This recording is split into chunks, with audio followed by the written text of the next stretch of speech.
Bienvenue dans Leadership Technologique, la rubrique de Selfa consacrée aux grandes transformations qui redessinent le monde. Aujourd'hui, nous allons parler d'un train. Mais pas d'un simple train. Nous allons parler d'une infrastructure silencieuse, discrète, presque invisible pour le grand public, mais capable de modifier l'équilibre du commerce mondial. Le 25 mai 2025, la Chine a envoyé 32 conteneurs de marchandises vers l'Iran. La distance était immense. 10 400 km. Et pourtant, cette cargaison n'a pas pris la mer. Elle n'a traversé aucun océan. Elle est partie à bord d'un train de fret. Ce train a traversé des déserts brûlants. Il a franchi des chaînes de montagnes. Il est passé par 4 pays différents. Et il est arrivé en Iran en seulement 15 jours. Le même trajet par la mer peut prendre jusqu'à 40 jours. Ce n'est donc pas seulement une réussite d'ingénierie. Ce n'est pas seulement une performance logistique. C'est un message. Un message adressé au monde entier. Pendant des années, l'arme la plus puissante des États-Unis contre des pays comme l'Iran n'a pas été seulement militaire. Elle n'a pas toujours été faite de missiles, de bases navales ou de soldats. Elle a souvent été économique. Bloquer les ventes de pétrole. Geler les comptes bancaires. Couper un pays des marchés mondiaux. Et attendre qu'il manque lentement d'options. Cette stratégie fonctionne parce que les grandes routes du commerce mondial passent encore massivement par la mer. Et lorsque vous devez transporter de grandes quantités de marchandises, d'énergie ou de matières premières, vous utilisez presque toujours les océans. Or, celui qui contrôle les océans contrôle une grande partie du commerce mondial. Mais avec ce train, quelque chose a changé. L'Iran et la Chine ont démontré qu'il était possible de contourner une partie de ce système. Ils ont montré qu'un corridor terrestre pouvait ouvrir une brèche dans un mur économique construit pendant des décennies. La Chine a donc construit une route qui passe entièrement par la terre. Une route qui traverse des territoires qu'aucune marine occidentale ne peut patrouiller. Une route qui arrive en Iran sans dépendre des grands ports contrôlés ou surveillés par les puissances occidentales. Et surtout, une route qui peut fonctionner en dehors du système financier dominé par le dollar. C'est cela qui rend cette histoire si importante. Ce train n'est pas seulement un train. C'est un symbole. C'est le signe que certains pays cherchent à construire un autre chemin. Un autre commerce. Une autre géographie du pouvoir. À la fin de cette vidéo, vous comprendrez pourquoi cette voie ferrée compte autant. Vous comprendrez ce qu'elle signifie pour l'économie iranienne. Vous comprendrez aussi ce que la Chine prépare au-delà de cette seule ligne ferroviaire. Car derrière ce train, il y a un plan plus large. Un plan qui touche l'Asie centrale, l'Iran, la Russie, l'Arctique, et peut-être l'avenir même du commerce mondial. Avant d'aller plus loin, si ce type d'analyse vous intéresse, abonnez-vous à la chaîne Selfa. Mettez aussi un pouce levé. Cela permet à cette rubrique, Leadership Technologique, de continuer à vous proposer des analyses profondes sur les infrastructures, la géopolitique, l'innovation et les nouveaux rapports de force dans le monde. Pour comprendre pourquoi la Chine devait agir ainsi, il faut d'abord parler d'un passage maritime très étroit. Un passage que beaucoup de gens connaissent mal. Et pourtant, il influence la vie de milliards d'êtres humains. Ce passage s'appelle le détroit de Malacca. Le détroit de Malacca se situe entre la Malaisie et l'Indonésie. C'est l'une des voies maritimes les plus fréquentées de la planète. Chaque année, plus de 94 000 navires y passent. Des pétroliers. Des cargos. Des porte-conteneurs. Tous empruntent ce couloir étroit pour circuler entre l'océan Indien et l'océan Pacifique. Pour la Chine, ce détroit n'est pas simplement important. Il est vital. Une grande partie de son pétrole passe par là. Et lorsque l'énergie d'un pays dépend d'un passage aussi étroit, ce passage devient une vulnérabilité stratégique. Imaginez un instant. Si le détroit de Malacca était bloqué pendant une semaine, l'économie chinoise subirait un choc immédiat. Si la fermeture durait plus longtemps, les conséquences seraient encore plus graves. Des usines pourraient ralentir. Des chaînes d'approvisionnement pourraient être perturbées. Les prix de l'énergie pourraient augmenter. Et la vie quotidienne de plus d'1 milliard de personnes pourrait être touchée. C'est cela, le vrai danger d'un goulot d'étranglement. Tant qu'il reste ouvert, tout fonctionne. Mais le jour où il se ferme, tout le système découvre sa fragilité. Ce qui inquiète encore plus les stratèges chinois, c'est la présence américaine dans la région. Singapour se trouve à l'entrée du détroit de Malacca. Et les États-Unis y disposent d'un accès stratégique pour leurs navires militaires. En cas de conflit majeur, Washington pourrait exercer une pression énorme sur cette zone. Une seule décision politique. Une seule montée de tension. Et la Chine pourrait voir son approvisionnement énergétique menacé. C'est une situation qu'aucune grande puissance ne peut accepter à long terme. Bien sûr, il existe d'autres routes maritimes. Le détroit de Lombok. Le détroit de la Sonde. Mais ces alternatives sont plus longues. Elles ajoutent des milliers de kilomètres. Elles ne sont pas toujours adaptées au même volume de trafic. Et elles demanderaient des investissements portuaires et logistiques considérables. La Chine avait donc besoin d'une autre solution. Une solution que la marine américaine ne pourrait pas fermer. Une solution que les sanctions occidentales ne pourraient pas facilement atteindre. Une solution qui ne dépendrait pas des océans. Cette solution, c'était la Terre. Et dans cette stratégie terrestre, l'Iran occupe une position centrale. Construire une voie ferrée entre la Chine et l'Iran peut sembler simple sur une carte. Mais sur le terrain, c'est une autre histoire. Il faut traverser des déserts immenses. Il faut affronter des températures extrêmes. Il faut franchir des zones montagneuses. Il faut passer par des territoires parfois exposés aux tremblements de terre. Et il faut connecter des pays qui n'ont pas toujours les mêmes règles, les mêmes douanes, ni les mêmes systèmes ferroviaires. C'est là que la dimension technologique devient essentielle. Une infrastructure de ce type ne repose pas seulement sur des rails. Elle repose sur la planification, sur la coordination, sur la diplomatie, sur le financement, sur la sécurité et sur une vision à long terme. La ligne part de l'ouest de la Chine. Elle traverse le Kazakhstan. Puis elle passe par l'Ouzbékistan. Elle continue vers le Turkménistan. Et elle entre enfin en Iran, jusqu'au port sec d'Aprin, près de Téhéran. 10 400 km. C'est une distance immense. Pour comprendre cette échelle, imaginez un trajet de Londres à Los Angeles. Puis ajoutez encore plusieurs centaines de kilomètres. Voilà l'ordre de grandeur. Le projet aurait coûté plus de 2 milliards de dollars. Il a été financé par des banques chinoises, par des institutions d'investissement et par des accords bilatéraux. Mais l'argent n'était qu'une partie du défi. L'autre défi était technique. Tous les pays traversés n'utilisent pas forcément le même écartement de rails. Cela signifie qu'aux frontières, les marchandises doivent parfois être transférées sur d'autres wagons. Ou alors, il faut utiliser des systèmes spéciaux pour adapter les bogies des trains. Ces systèmes permettent aux conteneurs de continuer leur route malgré les différences entre les réseaux ferroviaires. Des stations automatisées ont donc été mises en place à certains points stratégiques. L'objectif était clair. Réduire les temps d'attente. Accélérer les passages frontaliers. Et rendre le corridor aussi fluide que possible. Dans certaines zones iraniennes, des portions de la voie ont même été construites sous terre. Pas seulement pour résister aux conditions climatiques difficiles, mais aussi pour protéger la ligne contre d'éventuelles frappes aériennes.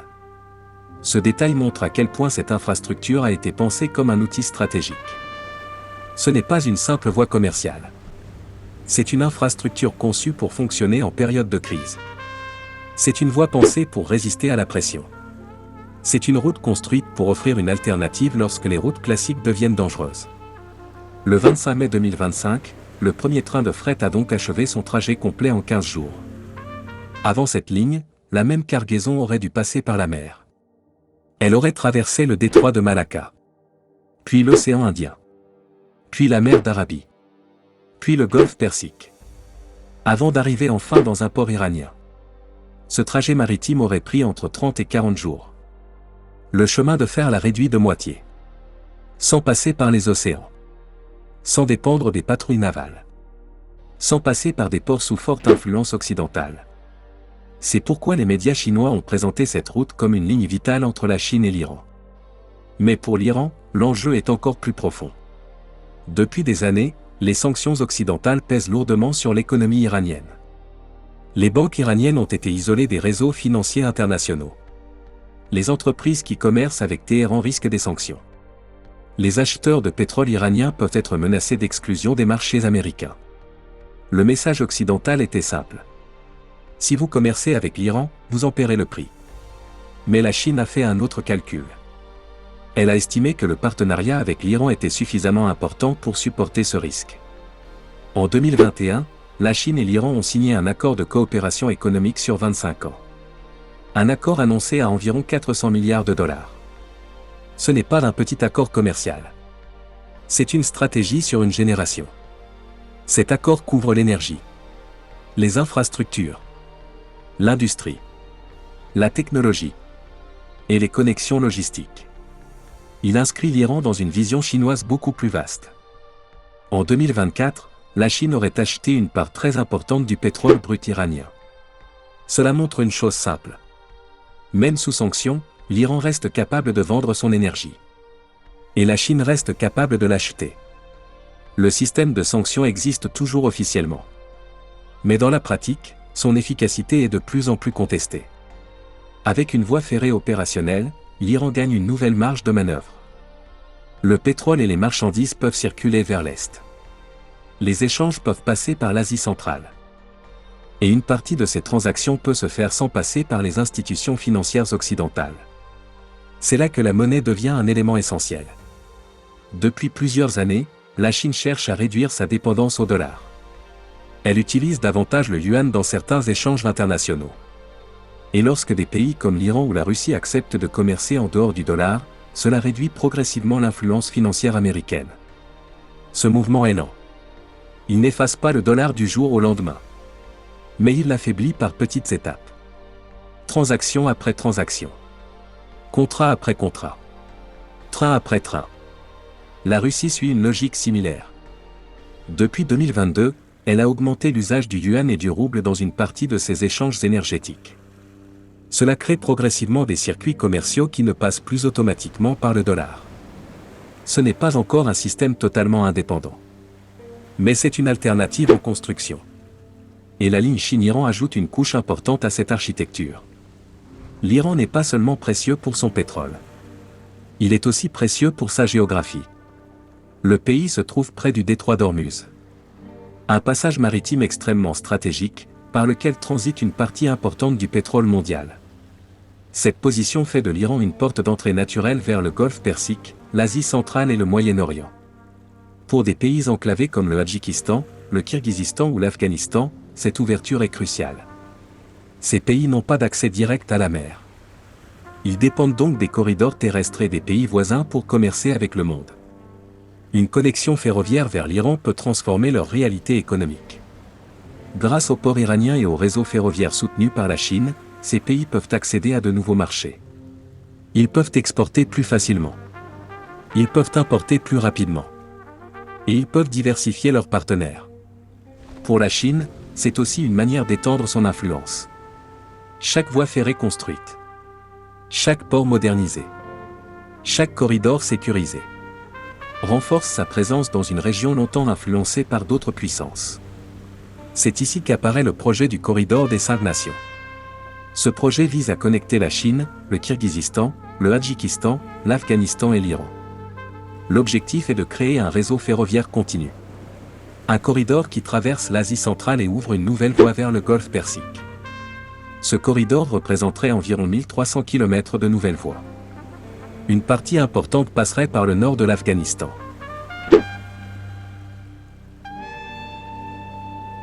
Ce n'est pas un projet simple. Les défis politiques, sécuritaires et techniques sont nombreux. Mais le projet avance progressivement. Un premier accord préliminaire avait été signé dès décembre 2014. Depuis, le progrès a été lent. Mais il ne s'est pas arrêté. En mai 2023, un premier test de cargaison a été effectué entre l'Iran et l'Afghanistan, sur la ligne Kafera. Cette cargaison transportait 655 tonnes d'équipements ferroviaires. Autrement dit, les outils même nécessaires pour construire davantage de voies ferrées. C'est une image forte. Le réseau se construit lui-même. Livraison après livraison. Segment après segment. Pays après pays. En mai 2025, des responsables d'Iran, de Chine, du Kazakhstan, d'Ouzbékistan, du Turkménistan et de Turquie se sont réunis à Téhéran. Le sujet était clair. Développer encore davantage ce réseau transcontinental. La dynamique existe. Et elle s'accélère. Pour les pays enclavés, ce type de corridor peut changer l'avenir.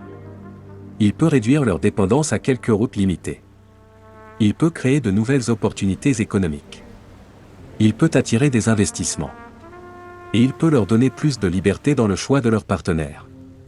Mais cette stratégie ne s'arrête pas à l'Asie centrale. En parallèle, la Chine regarde aussi vers le nord. Vers l'Arctique. Vers une route glacée qui pourrait transformer le commerce entre l'Asie et l'Europe. La route maritime du Nord longe les côtes russes, à travers l'océan Arctique. Elle représente le chemin maritime le plus direct entre l'Asie et l'Europe. Par rapport au trajet classique via le canal de Suez, elle peut réduire le temps de transport. Un voyage qui prend environ 45 jours par Suez peut tomber à environ 30 jours par l'Arctique. Pendant longtemps, le principal obstacle a été la glace. La route n'était utilisable que pendant une courte période de l'année. Mais avec le réchauffement climatique, la glace arctique recule plus tôt et revient plus tard. La fenêtre de navigation s'élargit. La Russie et la Chine ont donc signé en juin 2024 un accord pour développer une ligne de transport de conteneurs à travers l'Arctique. L'objectif à long terme est ambitieux. Faire de cette route un passage commercial de plus en plus fiable. Pour cela, la Russie dispose d'un outil majeur. Ses brise-glaces nucléaires.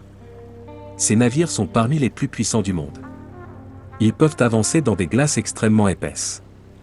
Ils peuvent fonctionner pendant plusieurs années sans ravitaillement. Et ils ouvrent la voie à des navires commerciaux dans des zones autrefois inaccessibles. La route arctique est importante pour une autre raison. Elle contourne une partie des systèmes traditionnels du commerce maritime. Le canal de Suez reste stratégique. Mais il fonctionne dans un environnement fortement lié aux assurances, aux banques, aux règles et aux institutions occidentales. Une route arctique viable réduirait cette dépendance. Nous voyons donc deux grandes routes prendre forme. Une route terrestre à travers l'Asie centrale. Et une route glacée à travers l'Arctique. L'une passe par les rails. L'autre par les glaces. Mais toutes les deux ont un point commun. Elles cherchent à s'éloigner des routes contrôlées par l'ancien système dominant. Avant de continuer, si vous trouvez cette analyse utile, soutenez la chaîne Selfa maintenant. Abonnez-vous. Mettez un pouce levé. Et partagez cette vidéo avec quelqu'un qui veut comprendre comment la technologie, les infrastructures et la géopolitique changent silencieusement l'avenir du monde. Maintenant, soyons clairs. Cette voie ferrée ne peut pas remplacer à elle seule le transport maritime. Un seul superpétrolier peut transporter des millions de barils de pétrole. Cela représente l'équivalent de centaines de trains de fret. Le rail ne peut pas absorber tout le commerce mondial dans un avenir proche. Il existe aussi des limites. Les passages frontaliers créent des retards. Les douanes doivent être coordonnées. Les voies ferrées doivent être entretenues. Le sable, la chaleur, les tempêtes et les montagnes usent rapidement les infrastructures. Et contrairement aux navires qui peuvent changer de route en mer, une voie ferrée reste fixe. Elle peut donc être ciblée plus facilement. Cela signifie que ce projet reste vulnérable. Il n'est pas magique. Il ne supprime pas tous les risques. Il ne rend pas l'Iran ou la Chine invincibles. Mais il leur donne quelque chose de précieux. Des options. Et dans la géopolitique, les options sont une forme de puissance. Lorsque la Chine dispose d'une route terrestre vers l'Iran, la menace d'un blocage maritime devient moins absolue. Lorsque l'Iran dispose d'un acheteur majeur prêt à contourner les circuits occidentaux, les sanctions perdent une partie de leur force. Lorsque les pays d'Asie centrale obtiennent un accès plus direct aux marchés mondiaux, ils gagnent plus de liberté stratégique. C'est cela le cœur du sujet. Cette voie ferrée n'a pas besoin de remplacer les océans pour être importante. Elle doit simplement exister. Elle doit fonctionner suffisamment. Elle doit prouver qu'un autre chemin est possible. Les grandes transformations ne commencent pas toujours par une explosion. Elles commencent souvent discrètement. Avec un tunnel. Avec un port.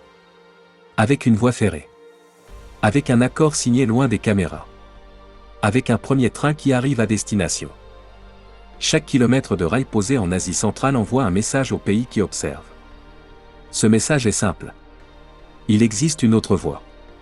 Vous n'êtes pas obligé d'organiser votre commerce, vos dettes, vos infrastructures et votre avenir autour d'un seul centre de pouvoir. C'est ce message qui inquiète l'Occident. Car ce que les États-Unis observent n'est pas seulement une voie ferrée. Ils observent la construction lente d'une alternative. Une alternative à un système bâti sur la domination navale. Sur la puissance du dollar.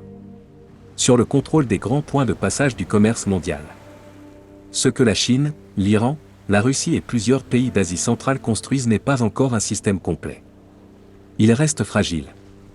Il reste incomplet. Il rencontre de nombreux obstacles. Mais il grandit. Et il grandit dans des espaces où les anciennes règles ne suffisent plus à tout contrôler. Voilà pourquoi cette histoire est importante pour la rubrique Leadership technologique. Parce qu'elle montre que la technologie ne se limite pas au téléphone, aux applications ou à l'intelligence artificielle. La technologie, c'est aussi une voie ferrée. C'est aussi un port sec.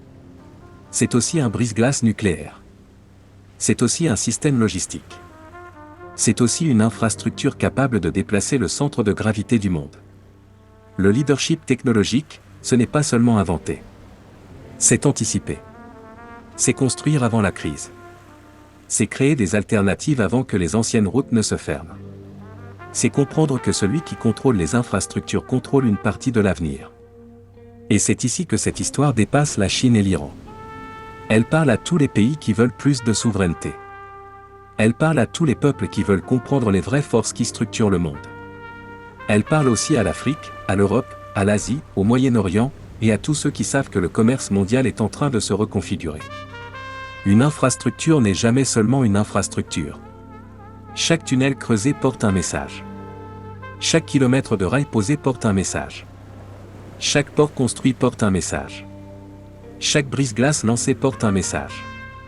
Ce message dit que le monde n'est pas obligé de fonctionner éternellement comme il a fonctionné hier.